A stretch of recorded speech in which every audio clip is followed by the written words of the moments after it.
निधि है जहांगीर निशान का आदर है, जहाँ जाने न जाने में कादर है, जहाँ जाने न जाने में कादर है।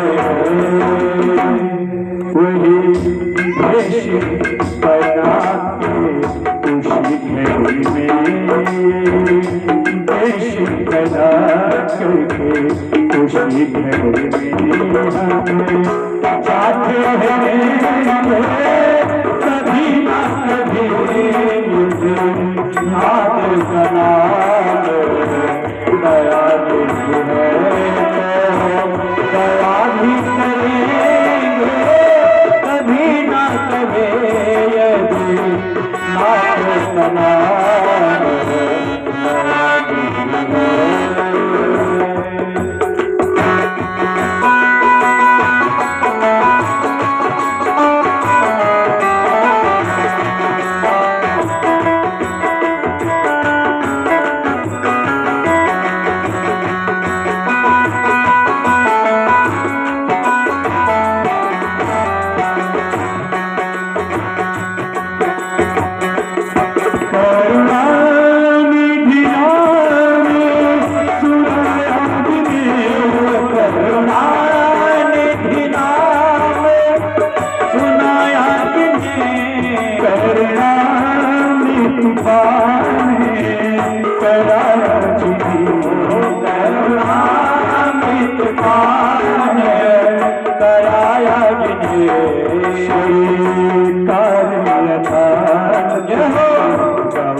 भगवान ने नलकुबर और मणिग्रीव का उद्धार किया। वे दोनों भगवान की स्तुति करके परिक्रमा करके और यक्षलोक अलकापुरी को चले गए। और इधर नंद बाबा और ब्रजवासियों ने देखा कि कोई आंधी तूफान भी नहीं आया और दोनों अर्जुन के विशाल वृक्ष कैसे धराशायी हुए। तब वहां पर जो बालक खेल रहे थे उन बालकों ने कहा कि बाबा बाला ऊजुरने नेति तिर्य गतमुलूखलम विकर्षताम मध्यगेन पुरुषावचक्ष्महि। आपका जो बालक है ये बड़ा बलशाली है। यह उखल को खींचते खींचते दोनों वृक्षों के बीच में ले जाकर उखल फंसा दिया और एक झटका मारा और दोनों वृक्ष गिरे धड़ाम और उसमें से दो तीन पुरुष निकले। हम लोगों ने देखा और वो कन्हैया को प्रणाम करके और विमान से चले गए। नंद बाबा हंसने लगे, देखो ये बालक लोग ऐसी अद्भुत बात करते हैं, किसी को विश्वास नहीं हुआ। और तभी कन्हैया को ले जा करके नहला धुला करके नंद बाबा जल्दी जल्दी उखल उखल से सब रस्सी से खोले और हंसने लगे बालक को लेकर के गोद में, और भगवान का बहुत शुक्रिया मनाया कि दोनों वृक्षों के बीच में बालक पड़ा हुआ है, सुरक्षित बच गया। और भगवान को बहुत धन्यवाद दिया और सभी लोगों ने ईश्वर को नमन किया और स्नान ध्यान करा करके उनको पूजा पाठ करवा करके अंदर ले गए। और एक दिन की बात है, कन्हैया की लीलाओं से सारे ब्रजमंडल के लोग मंत्रमुग्ध रहे। एक फल की बेचने वाली थी, फल बेचने वाली थी, उसका भी मन भगवान के चरणों में उसकी बड़ी प्रीति थी और बड़ी लालसा होती कभी मुझे भी कन्हैया के दर्शन मिल जाते। और फल बेचने के बहाने हो जाती और कन्हैया के यहाँ गई फल बेचने के लिए, और जैसे पुकारती है, क्रीणीय भो फलानीति श्रुत्वा सत्परिच्युतः फलार्थी धान्यमादाय ययौ सर्वफलप्रदः। कहती है, फल ले लो, मीठे फल ले लो। जैसे आवाज कन्हैया सुने और उसकी मन की पुकार जब सुना तो कन्हैया अपने अंजलि में धान को लेकर के चलते हैं और धान तो सब अंजलि से गिर गया, एक दो दाना उसमें से बचा था और कहते हैं, मैया मुझे फल दे दो। हाँ हाँ लल्ला, मैं तो तेरे लिए ही फल लाई हूँ। और बड़े प्रेम से दर्शन करके कृतार्थ हो जाती है और टोकरी का सारा फल कन्हैया को दे देती है। और उसके बदले में कन्हैया जब अंजलि में लगा हुआ धान देते हैं तो धान तो सब रास्ते में गिर गया था और उसी को वह समेट कर रख लेती है, एक दो दाना जो भी था, और उसी से बड़ी प्रसन्न होती है। जब घर जाकर देखती है तो सारी टोकरी उसकी रत्नों से भरी पड़ी हुई है।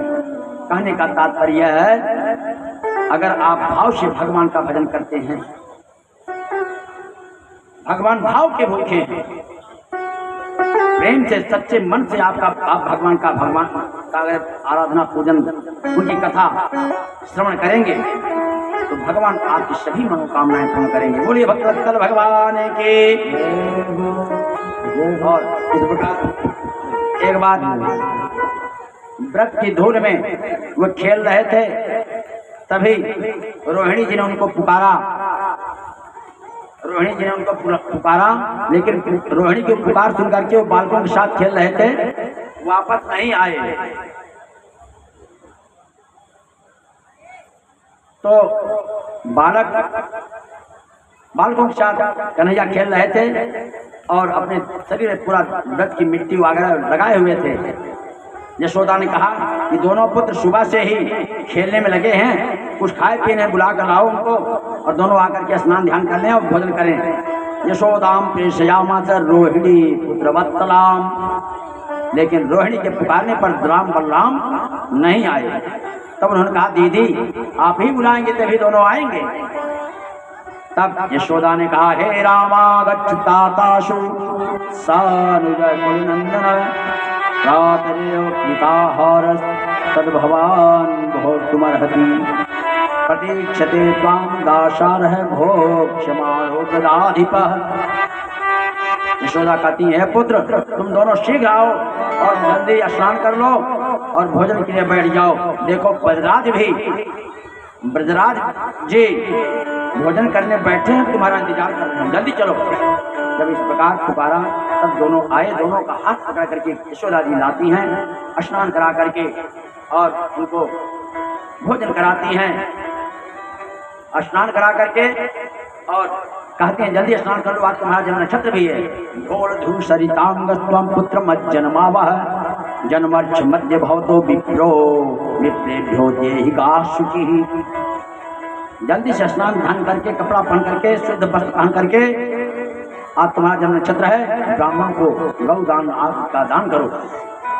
और जल्दी से स्नान ध्यान करवा दी हैं। और जब नंद बाबा आदि बड़े बड़े बूढ़े गोपों ने देखा कि जब से कन्हैया गोकुल में आया है तब से यहाँ बड़े उत्पात हो रहे हैं, तो नंद बाबा के भाई थे बड़े चालाक, बड़े चतुर थे, बड़े बुद्धिमान थे। उनका नाम था उपनंद। उन्होंने एक सुझाव दिया कि हम लोगों को यहाँ नहीं रहना चाहिए, हमारे बालकों के ऊपर बहुत खतरा रहता है। यहाँ बार बार कोई कोई विघ्न बाधाएं आती है, हम लोगों को यहाँ से दूर से कहीं चलना चाहिए। सब लोगों ने पूछा कहाँ? तब उन्होंने कहा वनम वृंदावनम नाम पशव्यम नौकाननम गोप गोपी गवाम सेव्यम पुण्यादिरुधम। यहाँ से कुछ ही दूर पर एक वृंदावन नाम का बड़ा सुंदर वन है। उसमें छोटे छोटे और बहुत से नए नए हरे भरे वृक्ष हैं। वो फल पुष्प से सदा लगे रहते हैं और बड़ी सुंदर पक्षी पशु आदि वहाँ विहार करते हैं। और वहाँ से जमुना जी भी बड़ी करीब में है। सुंदर सुंदर घासें हैं। वहाँ समीप में गोवर्धन पर्वत भी है। वहाँ हम लोग चलें, हमारे गौओं को वहाँ चरने के लिए सुंदर सुंदर घासें, कोमल घासें मिलेंगी। वन से हम सबको लकड़ियाँ मिल जाएंगी और औषधि गोवर्धन से औषधियाँ भी प्राप्त हो जाएंगी। तो हम लोग वहीं चलते रहे। सब लोगों ने कहा हाँ न, उपनंद जी ठीक कहते हैं। सब लोगों ने विचार कर लिया वहीं चलना चाहिए और सब लोगों ने बैलगाड़ी में अपने अपने सामान लाद लिए और अपने गौओं को बछड़ों को लेकर के वृंदावन पहुंच गए। बोले वृंदावन धाम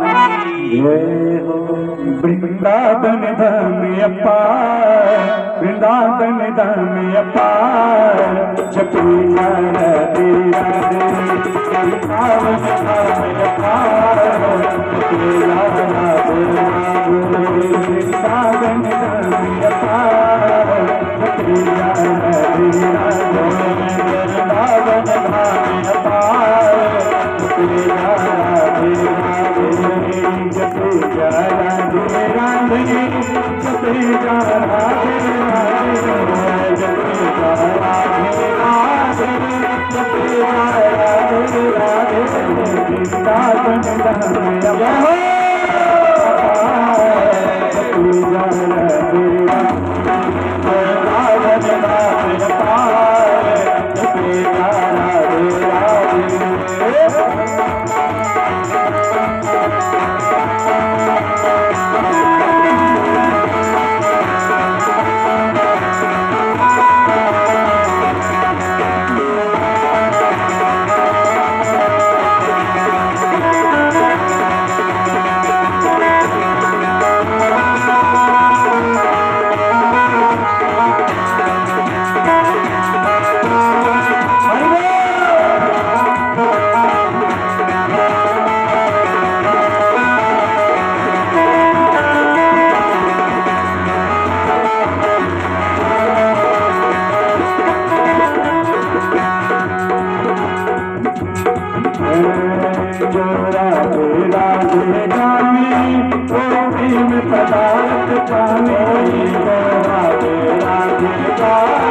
राधे राधे, जपिया राधे राधे, वृंदावन धाम अपार, जपिया राधे राधे, वृंदावन धाम अपार, जपिया राधे राधे।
राग तेरा रोते नाम ना हो रसिया जुग चारो तो राग नाम ना हो राग बिचारो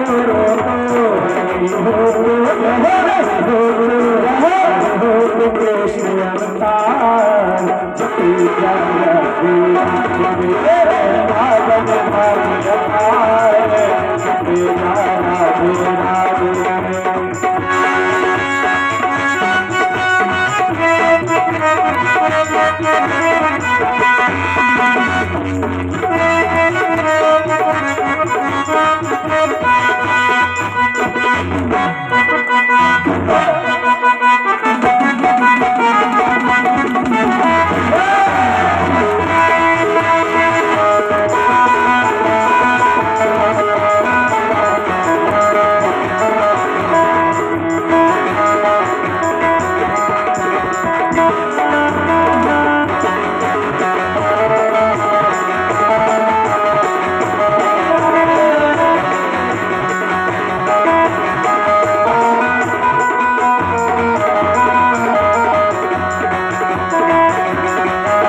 वृंदावन बिहारी लाल की। इस प्रकार वृंदावन में सब लोग वृंदावन में रहने लगे और भगवान अब उन्होंने गाय चराने की बात किया तो नंद बाबा ने कहा अभी तुम गाय नहीं चरा सकते, बछड़ों को चराने के लिए कह दिया, बछड़े चरा सकते हो। तो भगवान अब ग्वाल बालकों के साथ बछड़ों को चराने लग गए। एक दिन की बात है, कदाचित यमुना तीरे वत्सा चारे तो शोकई, भगवान वो बालकों के साथ यमुना जी के पावन तट पर बछड़े को चरा रहे थे। इतने में एक असुर आया बछड़े के रूप में और बछड़ों के झुंड में आ गया और सबको परेशान करने लगा, बछड़ों को तंग करने लगा।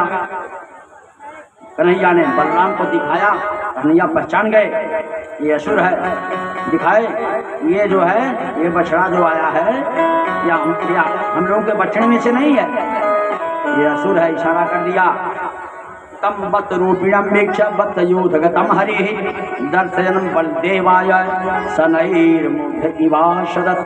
शनै इशारे से बता दिया ये असुर है बछड़े के रूप में। और धीरे धीरे उसके पास कन्हैया गए, जैसे लगता है उसको प्यार करने जा रहे हैं, दुलारने जा रहे हैं। पहले उसकी पूंछ को सहलाया, पूंछ पकड़ा और फिर दोनों पीछे का दोनों पैर पकड़ लिया और उसको घुमाया। 3-4 चक्कर 3-4 राउंड घुमा करके उसको उठा करके एक शिला के ऊपर दे, उसके प्राण पखेरु उड़ गए। इस प्रकार बत्सासुर का वध कर दिया भगवान ने। बछड़े के रूप में जो आया था, बोले भगवत्सल भगवान की। और तभी एक दिन की बात है, बछड़ों को चराने के लिए भगवान गए हुए थे, बालकों के साथ खेल रहे थे। देखा हमारे बछड़े प्यासे हैं, तो उन्होंने स्वम संवत कुलम सर्वे पायेष्यन्त एकदा गत्वा जलाशयाभ्यासम पायेत्वा पपुर्जलम। तो उन्होंने बछड़ों को जल पिलाने के लिए जलाशय के पास ले गए, और जब देखा बछड़े जल पी लिए, तब बालकों ने भी स्वयं जल पिया। और जल पीने के बाद देखा कि वहां जल में एक बहुत बड़ा विशाल पक्षी बैठा था। बहुत विशाल पक्षी को देखा। ते तत्र ददिसुरबाला महासत्वम स्थितम। विशाल पक्षी को देखा, तब उन्होंने कन्हैया को बुलाया। अरे कन्हैया, देखो देखो, बड़ा विशाल पक्षी है और ये कुछ नहीं बोलता, बड़ा सीधा साधा। हम लोग इसको छू करके देख रहे। कन्हैया तुम भी देखो। कन्हैया तो पहचान रहे हैं, तो सर्वांतर्यामी। उसके बाद बालकों के कहने पर कन्हैया भी वहां गए। सवई बको नाम महान असुरो बकरूप देख। वह बकुले के रूप में बकासुर नाम का असुर था, जिसे कंस ने भेजा था। और कन्हैया उसके पास जब गए, तो बकासुर ने मुंह बांध करके जो है, जब कन्हैया उसके पास गए तो अपने मुंह में डाल दिया, पकड़ लिया भगवान को। और जैसे ही निकल गया, कृष्णम महाबकग्रस्तम दृष्ट्वा रामोदयोर्भका। जब बलराम आदि सब लोगों ने देखा कि कन्हैया को तो बगुला निकल गया, तो बालक सब तो भयभीत हो गए, रोने चिल्लाने लगे। बलराम ने कहा चिंता मत करो, हमारा कन्हैया भी बाहर आ जाएगा, चिंता मत करो, घबराने की कोई बात नहीं है। और कन्हैया को जब उसने अपने मुंह में लिया, तम ताल मूलम कदहं तमग्निवत गोपाल सोनुम पितरम जगत गुरु। और जब कन्हैया को अपने मुख में लिया, उसकी तालू जो है, उसका मुख जो है जलने लगा। जब जलने लगा तो भयभीत होकर के तुरंत कन्हैया को निगल दिया, बाहर कर दिया, उगल दिया फिर। और फिर कहा इस दुष्ट को छोड़ूंगा नहीं, इसने हमारे तमाम साथियों का वध कर दिया है, तो आज दंड देकर के ही रहूंगा, और अब की बार नहीं ले लूंगा। ये अग्नि के समान जला रहा है मुझे। तो चोंचों से और पंजों से मारने लगा कन्हैया को। और कन्हैया ने क्या किया, उसका दोनों पकड़ा, चोंच ऊपर का नीचे का, और उसको चीर दिया। जैसे चटाई बीनने वाला सीख को चीर देता है, उसी तरह बकुले का मुख उन्होंने चीर दिया। और ये भगवत्सल भगवान की। इस प्रकार बकासुर का उद्धार कर दिया। जब बकासुर का उद्धार हो गया, सुखदेव जी कहते हैं, हे राजन, बकासुर के बाद एक से एक करके जो है राक्षस आते गए। एक बार अब भगवान 5 वर्ष की अवस्था में हो गए। एवं बिहार कौमारम जहतुर्वजय नीलायन सेतु बंध है परमोत्पलानिधि। इस प्रकार उनकी बाल्यावस्था जो कुमारावस्था थी, वह 5 वर्ष तक की अवस्था को कुमारावस्था कहा जाता है। धीरे धीरे बीतने के कगार पे आ गई। एक दिन बछड़ों को चरा रहे थे, इतने में अघासुर नाम का एक दैत्य आया, बहुत बड़ा अजगर का रूप धारण करके।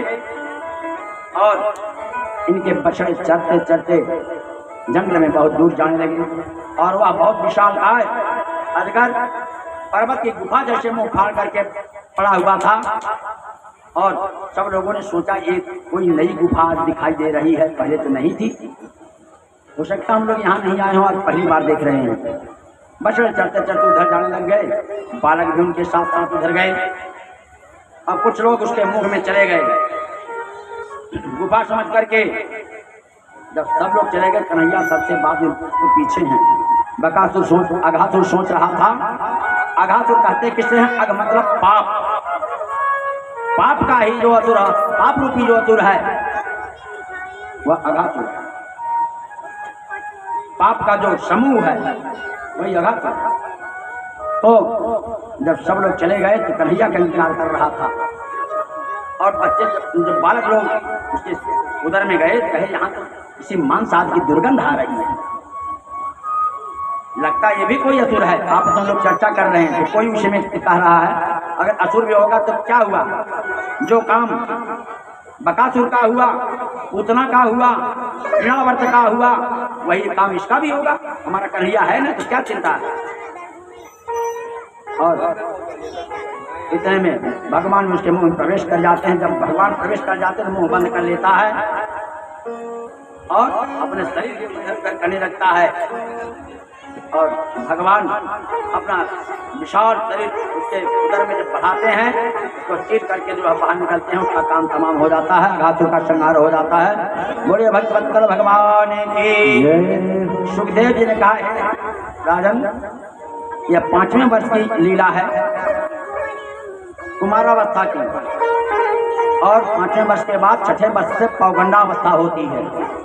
यह लीला अघासुर के संहार की लीला उन्होंने 5वें वर्ष में किया, लेकिन इस घटना को ब्रज में जाकर के अपने माता पिता से बालकों ने 1 साल बाद बताया।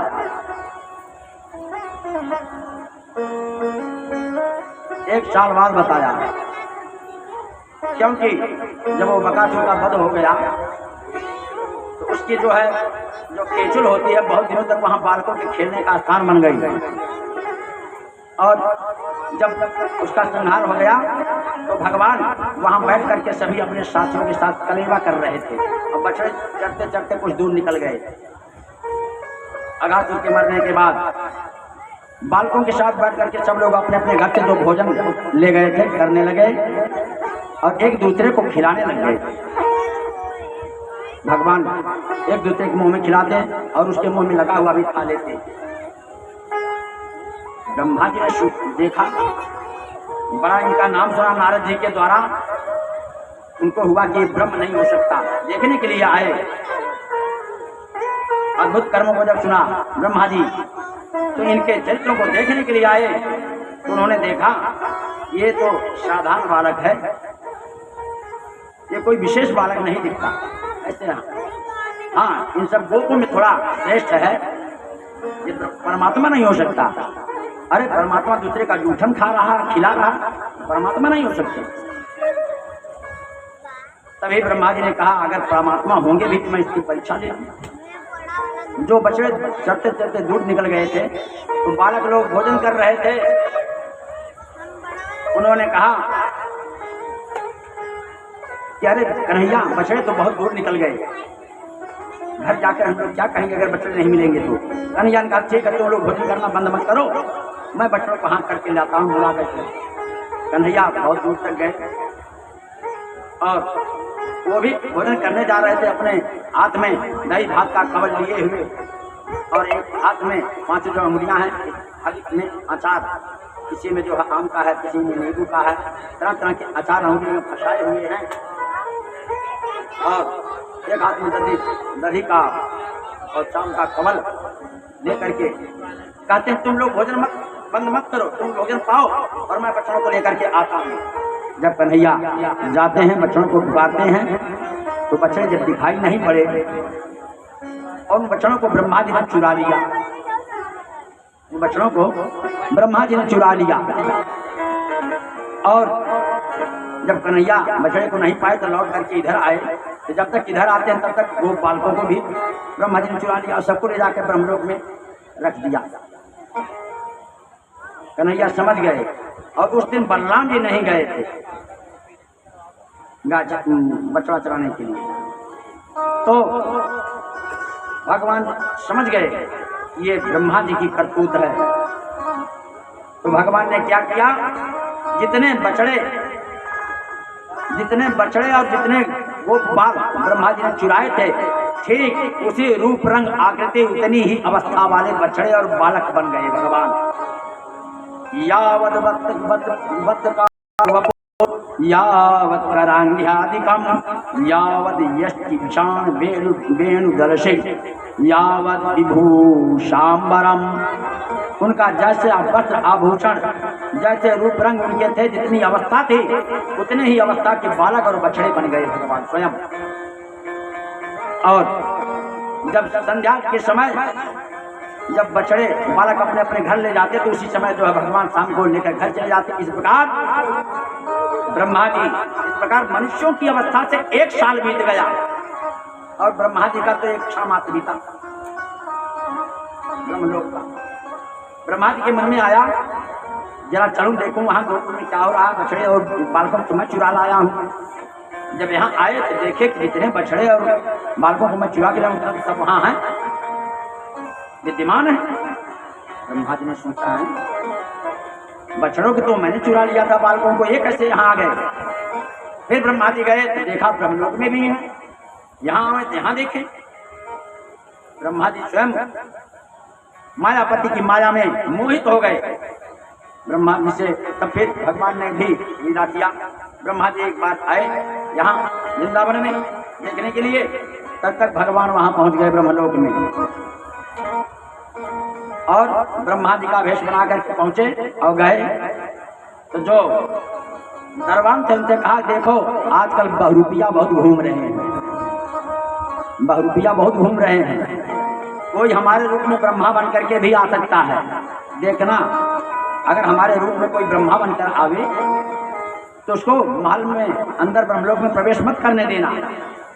दरबान ने कहा ठीक महाराज आपकी आज्ञा तो स्वीकार है। और स्वयं नारायण ब्रह्मा बन करके अंदर बैठ गए। इधर ब्रह्मा जी जब यहाँ से पता लगा करके गए, यहाँ देखे सब बछड़े और बालक तो यहाँ खेल रहे हैं, चल रहे हैं। जब गए ब्रह्मलोक में तो दरबानों ने रोक दिया। ओ हमारे स्वामी ठीक कह रहे थे कि आजकल बहुरूपिया बहुत घूम रहे हैं। अरे हमारे स्वामी तो अंदर बैठे हैं, ये कहाँ से आ गया उन्हीं के रूप में। पकड़ा दाढ़ी लगे नोचने, कहा ब्रह्मांड कह रहे ये क्या कर रहे हो। अरे मैं लोक पिता में ब्रह्मा हूँ और मेरे साथ इस प्रकार दुर्व्यवहार कर रहे हो। कहा मैं जान रहा हूँ हमारे स्वामी तो अंदर बैठे हैं, आज दूसरी नकली ब्रह्मा कहाँ से आ गए। लगे जब परेशान करने तब पकड़ के ले गए सैनिक, कहा देखो भगवान को जब देखे तो उनके चरणों में गिर पड़े और क्षमा याचना किया। और कई श्लोकों में उन्होंने स्तुति किया है, भगवान से क्षमा याचना किया है। नवमी नृत्य भ्रवपुषे तटिदम्बराय गुंजावतंत परिपेचल सन्मुखाय वन्यत्रदे कवलवेत्र विषाण वेणु लक्ष्मणप्रिये निधुपते पशुपांगजाय। भगवान श्री कृष्ण के चरणों में गिर करके ब्रह्मा जी 40 स्तोत्रों में स्तुति करते हैं। 40 स्तोत्रों में स्तुति किया ब्रह्मा जी ने, लेकिन फिर भी कन्हैया प्रसन्न नहीं हुए उनके ऊपर। कन्हैया उनके ऊपर प्रसन्न नहीं हुए। और उधर जब इंद्र का मान मर्दन किया था तो इंद्र को तो बहुत थोड़े श्लोकों में प्रसन्न हो गए उनके ऊपर। और ब्रह्मा जी ने 40 स्तोत्रों से स्तुति किया लेकिन प्रसन्न नहीं हुए। सुखदेव जी ने जब यह प्रसंग सुनाया, परीक्षित जी ने कहा महाराज क्यों नहीं प्रसन्न हुए, इंद्र से बड़े जल्दी प्रसन्न हो गए, ब्रह्मा जी से क्यों नहीं। तब उन्होंने कहा कि ब्रह्मा जी से इसलिए प्रसन्न नहीं हुए क्योंकि ब्रह्मा जी ने उनके सखाओं से, उनके सुहृदों से 1 साल तक जो वियोग करा दिया, इसलिए उनके स्तुति करने पर प्रसन्न नहीं हुए।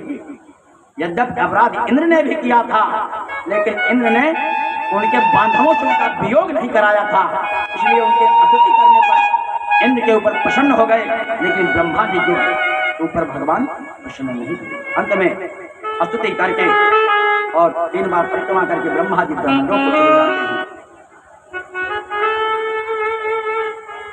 और इस प्रकार जितने बछड़े आज से ब्रह्मा जी ने सब लाकर लौटा दिया और स्तुति करके चले गए।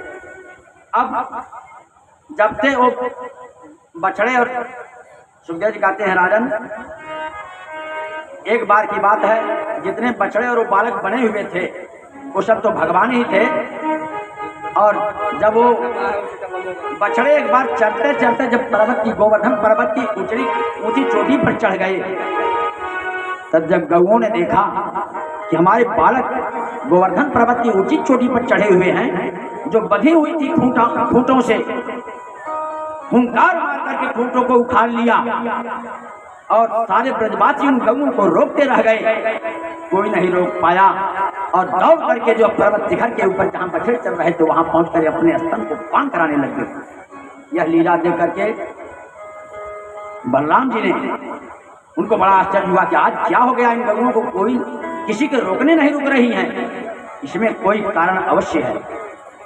जब ध्यान से देखा जितने बछड़े और जितने बालक थे सब भगवान थे, कृष्ण ही थे। तब कन्हैया के पास गए, कहे कन्हैया ये कौन सी लीला चल रही है? साहब भैया घबराओ नहीं, ये ब्रह्मा जी, अरे जो स्वयं मायापति हैं उन मायापति के सामने अपनी माया दिखाने चले हैं ब्रह्मा जी। ये उनकी लीला, उन्होंने बच्चों को गऊ चुरा लिया था, इसलिए मैंने उतने रूप बना लिए बालक और बच्चों का। और जब ब्रह्मा जी ने क्षमा मांग करके लौटा दिया सबको, तो जब बालक अपने घर गए तो साल भर के बाद जो साल भर के पहले जो घटना घटी थी 5वें वर्ष की अघासुर के वध की, वो घटना जा करके बताया कि मैया कन्हैया ने तो आज कमाल कर दिया, बहुत बड़ा अजगर था जो सबको अपने पेट में निकल गया था, लेकिन कन्हैया ने उसका वध करके हम सबकी प्राण की रक्षा की। साल भर की घटना आज बता रहे हैं, उनको नहीं पता। इस प्रकार भगवान की लीलाएं बड़ी अद्भुत हैं। और भगवान औगंडा अवस्था में हो गए, अब उनको गौओं को चराने का भी छूट मिल गया। और एक बार गाय चराने के लिए गए हुए थे, तभी मुरली बजाते हुए और गौओं को आगे करके आगे आगे गायें चल रही हैं और पीछे पीछे ग्वाल वाल, और उनके बीच में कन्हैया, ऐसी शोभा हो रही है मुरली बजाते हुए गौओं को।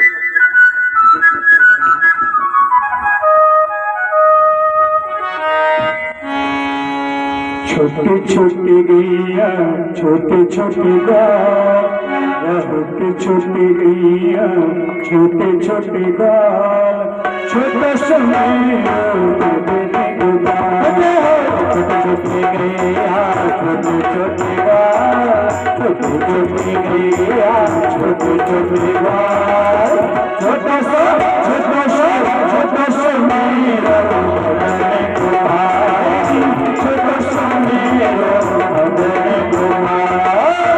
छोटे गैया छोटे छोटे गाय, छोटे छोटे गैया छोटे छोटे गाय, छोटा सा मेरा